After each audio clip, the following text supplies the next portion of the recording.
ஓம் சக்தி தாயே போற்றி.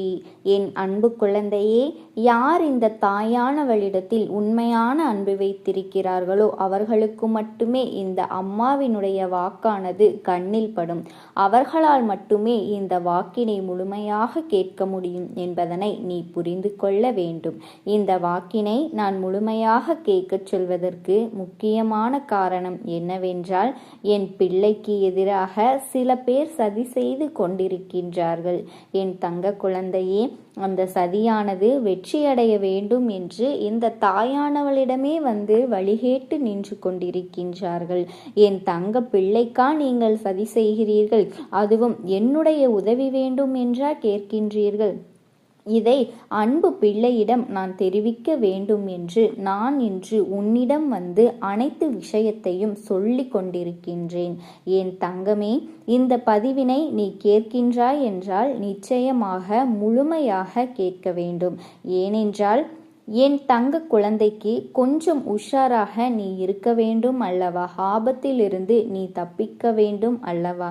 இன்னும் ஒரு வார காலகட்டத்தில் ஒரு சில நபர்கள் உன்னை தேடி வரலாம், அல்லது நீ வேலை செய்யக்கூடிய இடத்தில் ஒரு சிறு சிறு பிரச்சனைகள் ஏற்படலாம். அதிலிருந்து உன்னுடைய பதவியை விலக்கி அவர்கள் அந்த பதவியில் உட்கார திட்டம் தீட்டலாம், அல்லது உனக்கு செய்வினைகள் செய்து உன் வாயை கட்டி உனக்கு ஆபத்தான சில விஷயங்களை செய்யலாம்.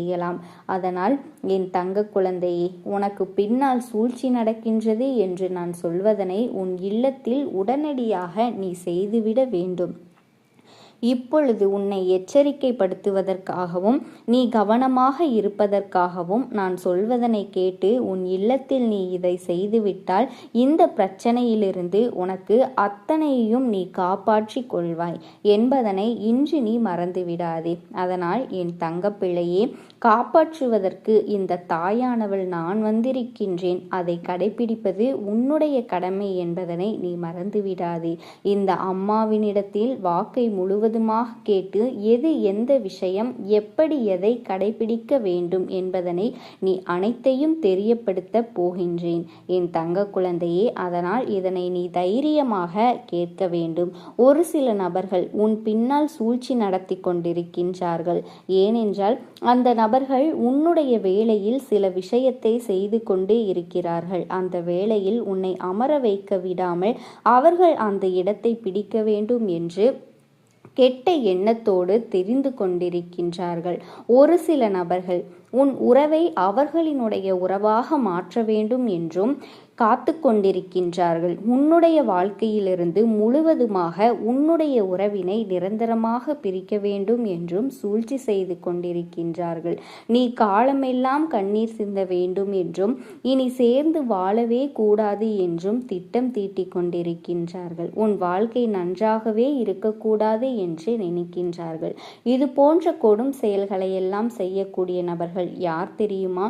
உன்னோடு இருந்து கொண்டு உன்னுடைய பணத்தையும் சொத்தையும் அபகரிக்க வேண்டும் என்று சில சூழ்ச்சிகள் செய்கின்றார்கள். அது வேறு யாரும் அல்ல, உன்னுடைய உறவினர்கள் தான். உனக்கு அவர்கள் செய்வினைகளை செய்து கொண்டு உன் கதையை முடித்துவிட்டால் அதன் பிறகு உன்னுடைய சொத்துக்களை அவர்கள் அனுபவிக்கலாம் என்று நினைத்து கொண்டிருக்கின்றார்கள். யாரேனும் காரணம் கேட்டால் நீண்ட நாட்கள் உடல்நிலை சரியில்லாமல் ஏதோ நோய்வாய்ப்பட்டு இறந்து விட்டார் என்று சப்பை கட்டி இருக்கிறார்கள். உன் கதையை முடிக்க பார்க்கின்றார்கள். என் தங்க குழந்தையே, இதில் எந்த விஷயம் உன் வாழ்க்கையில் நடந்தாலுமே கூட நீ கவனமாக இருக்க வேண்டும். ஏனென்றால் ஒரு சில நாட்களாகவே இந்த தாயானவளை நீ வணங்கி கொண்டு அவர்கள் வருகின்றார்கள். அதனால் ஏமாற்றுபவர்கள், துரோகம் செய்பவர்கள், கெடுதல் செய்பவர்கள் அனைவரையுமே உன் கண்ணில் நான் ஏற்கனவே காட்டி கொடுத்து கொண்டிருக்கின்றேன். அதனை நீ புரிந்து கொள்ள வேண்டும். அதனால் சில குழந்தைகள் இப்படியா எனக்கு துரோகம் செய்தாய் என்று அவர்களை எதிர்த்து நின்று போராடி கொண்டிருக்கின்றார்கள். இதை செய்துவிட்டாய் அல்லவா, இனி என் வாழ்க்கையில் நீ வேண்டாம், என் வாழ்க்கையில் நிரந்தரமாக என்னை விட்டு பிரிந்து சென்றுவிடு என்று என் குழந்தை ஆதங்கத்தில் அவர்களின் மீது வெறுப்பை காட்டிக் கொண்டிருக்கின்றாய். அதனால் அவர்களுக்கு உன்மேல் இருக்கும் கோபம் அதிகமாகிக் கொண்டிருக்கிறது. நீ நன்றாக இருக்கக்கூடாது என்று அவர்கள் சதித்திட்டம் தீட்டுகின்றார்கள். இந்த தாயானவள் தீயவர்களை எல்லாம் அடையாளம் காட்டி கொடுத்த பிறகு நீ அவர்களை அடையாளம் கண்டு உன்னுடைய வாழ்க்கையிலிருந்து இனி நிரந்தரமாக எந்த உறவும் வேண்டாம் என்று விரட்டி அவர்களுக்கு தண்டனை கொடுத்து விட்டாய் அல்லவா? என் செல்ல குழந்தையே, இனி என் வாழ்க்கையில் நிச்சயமாக நீ இருக்கக்கூடாது என்று அவர்களை ஒதுக்கி வைத்து விட்டாய் அல்லவா? ஆனாலும் எந்த வகையிலாவது உன் கதையை முடிக்க வேண்டும். உன் சொத்துக்களுக்கும் பணங்களுக்கும் பொன் பொருள்களுக்கும் அவர்களை அபகரிக்க வேண்டும் என்று திட்டம் போட்டிருந்ததை நீ தெரிந்து கொண்ட காரணத்தினால் அவர்கள் முழுமையாக ஏதாவது செய்தே ஆக வேண்டும் என்று முயற்சி செய்து கொண்டிருக்கின்றார்கள். என் தங்க குழந்தையே, அந்த முயற்சி என்ன தெரியுமா? இப்பொழுது செய்வினைகள் செய்து கொண்டு உன் கதையை முடிக்க வேண்டும் என்றும் சதி செய்து கொண்டிருக்கின்றார்கள். அதனால் நீ உஷாராக இருக்க வேண்டும். என் தங்க பிள்ளையே, நீ மிகுந்த ஜாக்கிரதையோடு இருக்க வேண்டிய காலகட்டம் இது என்பதனை புரிந்து கொள்ள வேண்டும். உன் வாழ்க்கையில் நீ யாருக்கெல்லாம் தீய மனிதர்கள், கெட்ட எண்ணங்கள் கொண்டவர்கள் என்று தண்டனை கொடுத்து அனுப்பினாயோ அவர்களை எல்லாம் ஒரு நாளும் நம்பிவிடாதே. ஏனென்றால் அவர்கள்தான் ஒவ்வொரு நபர்களும் நல்ல நபர்கள் போல நாடகம் ஆடுவார்கள். அதுவும் இந்த ஒரு வாரத்தில் தினம்தோறும் உன் காலில் விழுந்து மன்னிப்பு கேட்கவும் அவர்கள் தயாராக இருப்பார்கள். ஆனால் என் தங்க பிள்ளையே, அவர்களை ஒரு பொழுதும் நீ நம்பிவிடாதே, மன்னித்தும் விடக்கூடாது. ஏனென்றால் அவர்கள் மாயம் செய்து உன் வாழ்க்கையை மாயமாக்க மன்னிப்பு கேட்கின்றார்கள். அதனை நீ புரிந்து கொள்ள வேண்டும். உன் ஆசைகளை தூண்ட முயற்சி செய்து கொண்டிருக்கின்றார்கள். ஒவ்வொரு தருணமும் அவர்கள் செய்யக்கூடிய காரியங்களும் பொய்யான காரியங்களாகத்தான் இருக்கும் என்பதனை புரிந்து கொள்ள வேண்டும். அவர்கள் உன் வாழ்க்கையை அழிக்கத்தான் வந்து கொண்டிருக்கின்றார்கள் என்பதனை நீ நினைவில் வைத்து கொள்ள வேண்டும். அவர்கள் நல்லவர்களாக மாறிவிட்டார்கள். ஒரு முறை மன்னித்து விடுவோம் என்று நீ ஒரு முறை கூட மன்னித்து விடக்கூடாது. அப்படி செய்தால் வாழ்நாள் முழுவதும் அந்த தவறை நீ மட்டும் செய்துவிட்டால் நிச்சயமாக அவர்களிடத்திலிருந்து நீ தப்பிக்கவே முடியாது. அவர்களிடம் சிக்கிக்கொள்வாய். ஆபத்தில் மாட்டிக்கொண்ட பிறகு இந்த தாயானவளால் எதுவும் செய்ய முடியாமல் போய்விடும். இவ்வளவு சொன்ன பிறகும் இந்த அம்மாவினுடைய பேச்சினை கேட்காமல் நீயாக மாட்டிக்கொண்டால் இந்த தாயானவளால் உன்னை காப்பாற்ற முடியாது என்பதனை நீ புரிந்து கொள்ள வேண்டும்.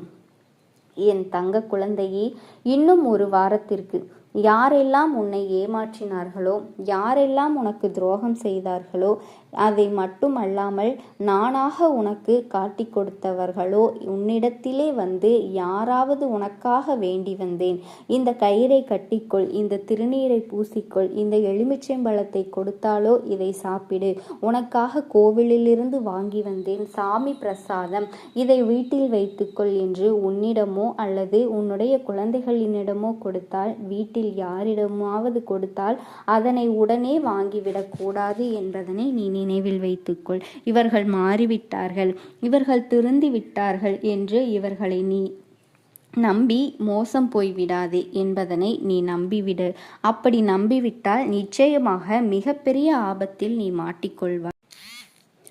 ஓம் சக்தி தாயே போற்றி. என் அன்பு பிள்ளையே, உன் வாழ்க்கையில் நல்லதை மட்டுமே செய்து தருவதற்காகவே இந்த தாயானவள் நாள்தோறும் உன்னை தேடி வந்து கொண்டிருக்கின்றேன். உன் வாழ்க்கையில் நீ எதை பெரியதாக நினைக்கின்றாயோ அதை நீ இழக்கப் போகின்றாய். இழக்க வேண்டுமா என்று நினைத்து அவசரப்படாதே. இந்த தாயானவளினுடைய வாக்கினை முழுமையாக கேள். உன்னுடைய கஷ்டங்களையும் கவலைகளையும் வருத்தங்களையும் பிரச்சனைகளையும் தான் நீ பெரிதாக நினைத்து கொண்டிருக்கின்றாய் அல்லவா? என் தங்க குழந்தையே, தினமும் கவலைப்பட்டு கொண்டிருக்கிறாய் அல்லவா? அதனால்தான் எனது அருளால் இன்று உனக்கு தேவையில்லாத அத்தனை விஷயங்களையும் உன்னை நான் இழக்க வைக்கப் போகின்றேன். அதற்கு பிறகு நீ ஆசைப்பட்ட விஷயங்கள் அத்தனையுமே உனக்கு சுலபமாக கிடைக்கும் என்பதனை நீ நினைவில் வைத்துக்கொள். என் தங்க குழந்தையே, உனக்கு தேவையான சந்தோஷத்தையும் மன நிம்மதியையும் பண வரவையும் நீ எதிர்பார்த்த நல்ல வேலைகளையும் சந்தோஷத்தோடு பெற்று வேண்டிய காலம் வந்துவிட்டது. என் தங்க குழந்தையே, உன்னை காயப்படுத்தும் உறவுகளை நினைத்து நீ வருந்தி கொண்டிருக்காதே. அந்த காயங்களை அத்தனையும் ஆற்றுவதற்காகத்தான் உன் தாயானவள் நான் இருக்கின்றேன். எதற்காக நீ கலங்கி நிற்கின்றாய் என் செல்ல குழந்தையே? ஒவ்வொரு உறவும் உனக்கு வேதனைகளையும் சோதனைகளையும் கொடுத்து நாள்தோறும் உன்னை காயப்படுத்தி கொண்டும் சங்கடப்படுத்தினாலும் நீ மனதில் ஒரு விஷயத்தை தெளிவாக புரிந்து கொள்ள வேண்டும். இந்த தாயானவள் நமக்கு இருக்கின்றாள். அவள் எப்பொழுதும் எதற்காகவும் என்னை கவலைப்பட விடமாட்டாள். என்னுடைய வழியில் நான் நல்லதை மட்டுமே செய்து கொண்டிருப்பேன், நல்லதை மட்டுமே நினைத்து கொண்டு இருப்பேன். அதற்காக என்னை ஏமாளி என்றோ பிழைக்கத் தெரியாதவன் என்றோ யாரோ என்ன சொன்னாலும் எனக்கு கவலை இல்லை. நான் தர்மத்தின்படி நியாயத்தின்படி நடந்து கொள்வேன் என்று நீ உண்மையாக இருக்க வேண்டும் என் செல்ல குழந்தையே. இப்படியெல்லாம் ஒருவரால் நியாயத்தின்படியும் தர்மத்தின்படியும் இருந்துவிட முடியுமா என்று கேட்டால் நிச்சயமாக முடியும். உன் தாயானவள் எதற்காக அதை நான் சொல்லுகின்றேன் என்றால், தீய வழியில் முறைகேடாக உனக்கு கிடைக்கின்ற எந்த ஒரு செல்வமும் எந்த ஒரு பணமும் நிரந்தரமாக நிச்சயமாக இருக்காது. உன்னை எப்பொழுதுமே ஒரு குற்ற உணர்ச்சி வந்து உன் மனதை அது காயப்படுத்தி கொண்டேதான் இருக்கும் என்பதனை நீ நினைவில் வைத்துக்கொள்.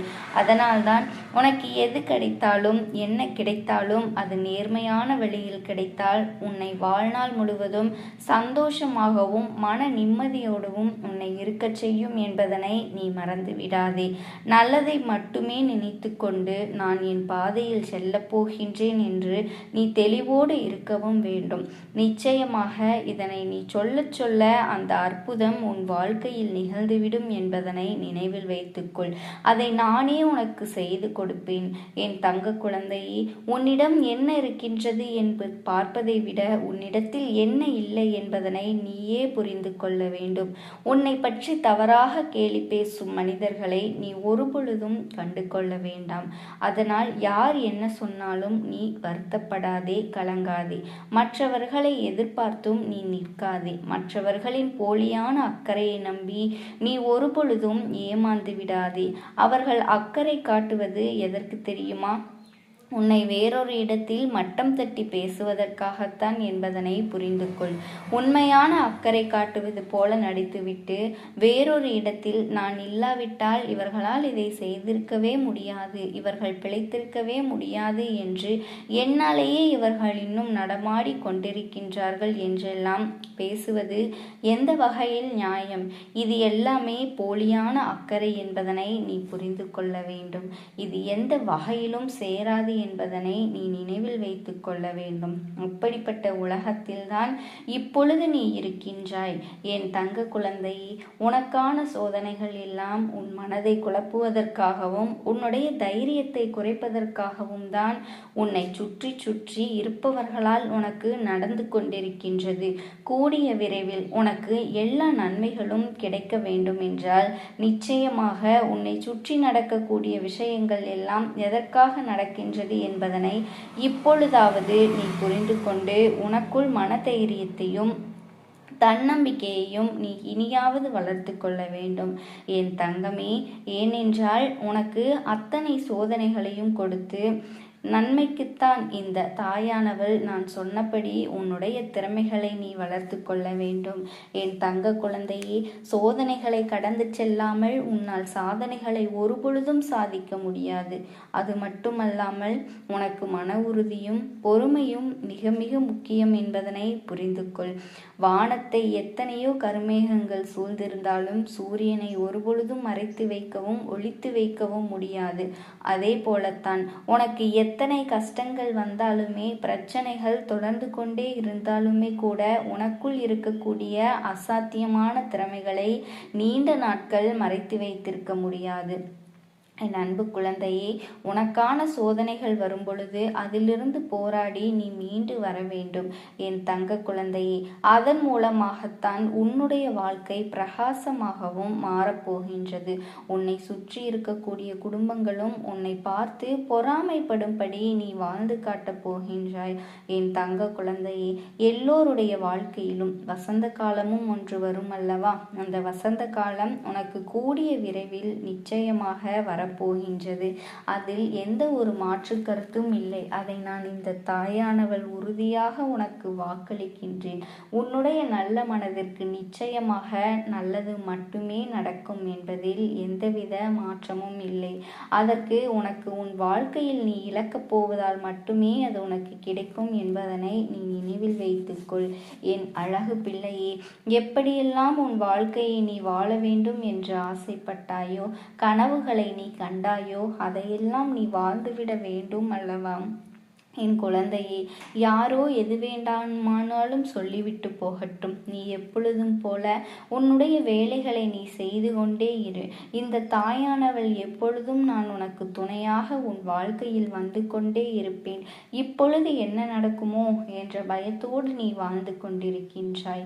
என் தங்க பிள்ளையே, எதிர்காலத்தை பற்றிய பயம் உனக்கு ஒரு பொழுதும் வேண்டாம். என்ன நடந்தாலும் சரி, எல்லாம் சரியாகும். எது நடந்தாலும் சரி, உனக்கு நல்லபடியாகத்தான் நடக்கும் என்று தைரியமாக இருந்து கொண்டு உன்னுடைய வாழ்க்கையை நீ நிம்மதியாக வாழ ஆரம்பிக்க வேண்டும். என் தங்க குழந்தையே, உனக்கு மன உறுதி இது போன்று செய்வதால் மட்டுமே கிடைக்கும். இந்த தாயானவள் என்னுடைய ஆசீர்வாதங்கள் என்றும் உனக்கு இருக்கின்றது. அப்படிப்பட்ட மிகச்சிறந்த ஆசீர்வாதத்தை உனக்கு கொடுப்பதற்காகவே இந்த தாயானவள் நாள்தோறும் வந்து என்னுடைய வாக்கினை நான் உனக்காக தந்து கொண்டிருக்கின்றேன் என்பதனை நீ மறந்து விடாதே. உனக்கான வெற்றி பெறும் காலமெல்லாம் வந்துவிட்டது. எல்லாவற்றையும் உன்னால் சாதிக்க முடியும். இதை ஒரு பொழுதும் நீ மறக்காதே. உன்னால் முடியாதது ஒன்று எதுவுமே இல்லை. உன்னால் ஒரு விஷயம் முடியாது என்று அதனால் யாராலும் அதை செய்ய முடியாது. என் செல்ல குழந்தையே, அந்த அளவிற்கு தகுதியும் திறமையும் உன்னிடத்திலே கொட்டி கிடக்கின்றது. நான் பலமுறை உன்னிடத்தில் கேட்கும் பொழுது உன்னுடைய நம்பிக்கையானது வலிமை பெற்று கொண்டேதான் இருக்கின்றது. ஒரு சில விஷயங்கள் தவறாக நடக்கும் பொழுது நீ என் மீது வைத்திருக்கின்ற நம்பிக்கையைத்தான் குறைத்து கொள்கின்றாய். என் குழந்தையே, அது உன்னுடைய தவறு என்று இந்த தாயானவள் ஒரு பொழுதும் சொல்லவில்லை. நீ கோபப்படும் போதும் சரி, குழப்பத்தோடு இருக்கும் போதும் சரி, உன்னையே மறக்கும் அளவிற்கு நீ நடந்து கொள்கின்றாய். நீ என்னை ஆபத்தான காலங்களில் மட்டும்தான் நினைக்கின்றாய். இதையெல்லாம் நான் ஒரு பொழுதும் குற்றம் என்று சொல்லவில்லை. ஏனென்றால் மனிதர்களுக்கு மறக்கும் குணம் அதிகம் அல்லவா? என் பிள்ளையே, என் பிள்ளைகள் இந்த தாயானவளை மறப்பது எல்லாம் ஒரு பொழுதும் நான் தவறாக எடுத்துக்கொள்ள மாட்டேன். என் தங்கமே, நீ எதையும் யோசிக்காமல் உன்னுடைய தடைகளை தாண்டி வெற்றி பயணத்தை நோக்கி நீ நகர்ந்து கொண்டே இரு. உன்னுடைய கனவுகள் உன்னுடைய கனவுகள் எல்லாம் நிஜமாகும் காலம் இன்று வந்துவிட்டது. உனக்கு நிம்மதி கிடைக்கவும் செய்யும். உன் வாழ்க்கையில் நீ எதையாவது ஒன்று செய்துதான் ஆக வேண்டும். என் செல்லமே, பல சமயங்களில் உன்னுடைய நம்பிக்கையானது குறைகின்ற காரணத்தினால்தான் நான் கொடுக்கின்ற பல விஷயங்களை உன்னால் பெற முடியாமல் போகின்றது.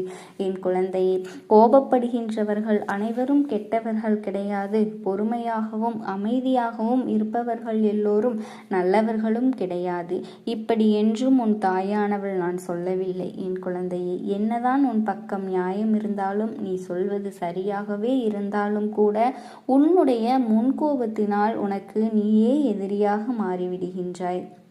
அவசரகதியில் நீ செய்கின்ற சில செயல்களும் நீ எடுக்கின்ற சில முடிவுகளும் பல பேரினுடைய மனக்கவலைகளுக்கு காரணமாக மாறிவிடுகின்றது என்பதனை நீ மறந்துவிடாதே.